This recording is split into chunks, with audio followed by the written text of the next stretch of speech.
Hello, അപ്പം നമ്മളിവിടെ B എഡിലെ first ഇയറിലെ ഒരു അസൈൻമെൻറ്റാണ് ഡിസ്കസ് ചെയ്യാൻ പോകുന്നത്. ബി എഡ് ഫസ്റ്റ് ഇയറിലെ ലാംഗ്വേജ് അക്രോസ് കരിക്കുലം എന്ന സബ്ജക്റ്റിൽ നിന്നാണ് നമ്മൾ ഈ ഒരു അസൈൻമെൻറ്റ് പിക്ക് ചെയ്തിട്ടുള്ളത്. Piaget's view on language learning അതായിരുന്നു നമ്മളുടെ ടോപ്പിക്ക്. നമ്മളൊരു അസൈൻമെൻറ്റ് തുടങ്ങുന്ന സമയത്ത് name, major subject, year, subject, പിന്നെ അസൈൻമെൻറ്റ് ടോപ്പിക്ക്, ടോട്ടൽ എത്ര പേജസ് ആണോ നമ്മൾ യൂസ് ചെയ്യുന്നത് അത്, അതേപോലെ നമ്മൾ സബ്മിറ്റ് ചെയ്യുന്ന അസൈൻമെൻറ്റ് ഡേറ്റ്, ഇത്രയാണ് നമ്മൾ ഫസ്റ്റ് പേജിൽ ഇൻക്ലൂഡ് ചെയ്യേണ്ട കാര്യങ്ങൾ. അത്രയും കാര്യങ്ങൾ നമ്മൾ ഫസ്റ്റ് പേജിൽ എഴുതി കഴിഞ്ഞാൽ തന്നെ ആ അസൈൻമെൻറ്റിൻ്റെ ഏകദേശം ഒരു സ്ട്രക്ചറായി. ഈ ഒരു രീതിയിൽ വേണം നിങ്ങൾ ഫസ്റ്റ് പേജ് പ്രിപ്പയർ ചെയ്യാൻ വേണ്ടിയിട്ട്. അപ്പോൾ അത്രയും കാര്യങ്ങളാണ് ഈ ഫസ്റ്റ് പേജിൽ ഇൻക്ലൂഡ് ചെയ്തിട്ടുള്ളത്. അതേപോലെ തന്നെ സബ്ജക്റ്റും അതിൻ്റെ ടോപ്പിക്കും കറക്റ്റായിട്ട് നമ്മളവിടെ മെൻഷൻ ചെയ്യണം. ഏത് സബ്ജക്റ്റിലാണ് നമ്മൾ അസൈൻമെൻറ്റ് ചെയ്യുന്നതെന്നും ഈ അസൈൻമെൻറ്റിൽ എന്താണ് ടോപ്പിക്ക് എന്നും കറക്റ്റായിട്ട് സബ്ജക്റ്റ് അതേപോലെ അസൈൻമെൻറ്റ് ടോപ്പിക്ക് എന്ന് സെപ്പറേറ്റ് ആയിട്ട് തന്നെ ചെയ്യണം. മേജർ നമ്മൾ ഏത് സബ്ജക്റ്റാണോ എടുക്കുന്നത് അത് മേജറായിട്ട് നമ്മൾ കൊടുക്കണം. ഇവിടെ ഇപ്പോൾ മാത്തമാറ്റിക്സ് ആണ്, അതുകൊണ്ട് തന്നെയാണ് മാത്തമാറ്റിക്സ് കൊടുത്തിട്ടുള്ളത്. അതേപോലെ ഇയറും നമ്മൾ മെൻഷൻ ചെയ്യാനുണ്ട്. ടോട്ടൽ പേജസും ഡേറ്റ് ഓഫ് സബ്മിഷനുമാണ് അവിടെ കൊടുക്കേണ്ടത്. ഇനി നമുക്ക് സെക്കൻഡ് പേജ് നോക്കാം. സെക്കൻഡ് പേജിൽ വരുന്നത് ഇപ്പോൾ നമ്മൾ ആ ഒരു ടോപ്പിക്ക് എന്താണോ നമ്മളവിടെ വീണ്ടും അത് മെൻഷൻ ചെയ്തിട്ടുണ്ട്. പിന്നെ സിനോപ്സിസ് ആണ്, ഇതിൽ എന്തൊക്കെയാണ് നമ്മൾ ഇൻക്ലൂഡ് ചെയ്തിട്ടുള്ളത് ഓരോ പേജിലും അതാണ് നമ്മൾ സിനോപ്സിസിൽ കൊടുക്കേണ്ടത്.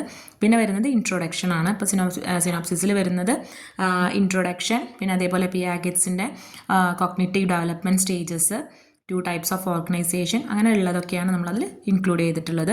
പിന്നെ നെക്സ്റ്റ് പേജ് വരുന്നത് പിയാഗറ്റ്സ് കോഗ്നിറ്റീവ് ഡെവലപ്മെൻറ്റ് സ്റ്റേജസ് ആണ്. അതിൽ ഓരോ സ്റ്റേജസിനും നമ്മൾ ആദ്യം എന്ത് ചെയ്തിട്ടുണ്ട്, ഒരു പിക്ചോറിക്കൽ റെപ്രസെൻറ്റേഷൻ കൊടുത്തിട്ടുണ്ട്. എപ്പോഴും ഒരു പിക്ചോറിക്കൽ റെപ്രസെൻറ്റേഷൻ കൊടുക്കുന്നത് നല്ലതായിരിക്കും. കാരണം അത് ഒരു പെട്ടെന്നുള്ള ഒരു ഇതാണ്, പെട്ടെന്ന് നമുക്ക് ഐഡിയാസ് പെട്ടെന്ന് തന്നെ അതൊന്ന് എന്ത് ചെയ്യാൻ പറ്റും, ഗ്രാസ്പ് ചെയ്തെടുക്കാൻ പറ്റും. അതുകൊണ്ട് തന്നെ അതൊരു അട്രാക്റ്റീവായിട്ട് നമുക്ക് ചെയ്യുന്നത് എപ്പോഴും നല്ലതായിരിക്കും. എക്സാം പേജസിലാണെങ്കിലും അത് നല്ലതാണ്. ഓക്കെ, എക്സാം ചെയ്യുന്ന സമയത്താണെങ്കിലും ഓക്കെയാണ്. പിന്നെ നമ്മളത് ഡിസ്ക്രൈബ് ചെയ്യുകയാണ് ചെയ്തിട്ടുള്ളത് കേട്ടോ. അതിനുശേഷം വരുന്നത് 2 types of organization ആണ്.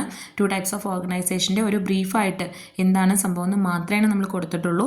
ഓക്കെ, അതിൽ മെയിൻ പോയിന്റ് മാത്രം ഇൻക്ലൂഡ് ചെയ്തിട്ട് കൊടുത്തിട്ടുണ്ട്. ഹെഡിങ് എപ്പോഴും നമ്മൾ ഡാർക്കായിട്ട് അണ്ടർലൈൻ ചെയ്ത് കൊടുക്കുക. ഓക്കെ, നെക്സ്റ്റ് പേജിൽ വരുന്നത് ഡെവലപ്മെൻറ്റ് സ്റ്റേജസ് ആണ്. പിന്നെ അതേപോലെ ലാംഗ്വേജ് അക്വിസിഷൻ ആണ്. ലാംഗ്വേജ് അക്വിസിഷനിൽ തന്നെ ഫസ്റ്റ് ലാംഗ്വേജ് അക്വിസിഷൻ ആണ് നമ്മളിവിടെ കൊടുത്തിട്ടുള്ളത്.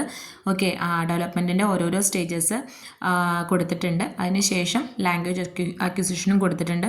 Assimilation, equilibration and new situation, അങ്ങനെ ഓരോ സംഭവങ്ങളും സ്റ്റേജസ് ആയിട്ട് തന്നെ കൊടുത്തിട്ടുണ്ട്. ഒരു ബ്രീഫായിട്ട് അതിൻ്റെ ഡിസ്ക്രിപ്ഷനും ഉണ്ട്. ഓക്കെ, നെക്സ്റ്റ് പേജിൽ സെക്കൻഡ് ലാംഗ്വേജ് അക്വിസിഷനാണ്.